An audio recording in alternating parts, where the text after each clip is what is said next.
अपेक्षा. मी आज तुमच्या समोर एक कविता सादर करते. गुरु म्हणजे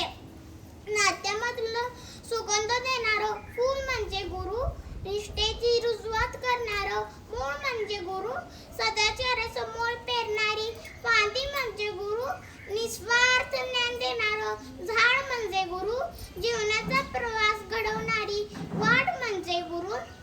रुलड म्हणून पाठीशी उभं असणारा पर्वत म्हणजे गुरु,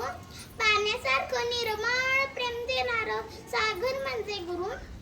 आयुष्यभराचा प्रकाश देणारा सूर्य म्हणजे गुरु, ज्ञानाचं बीज पेरणारी पृथ्वी म्हणजे गुरु, अनंत माये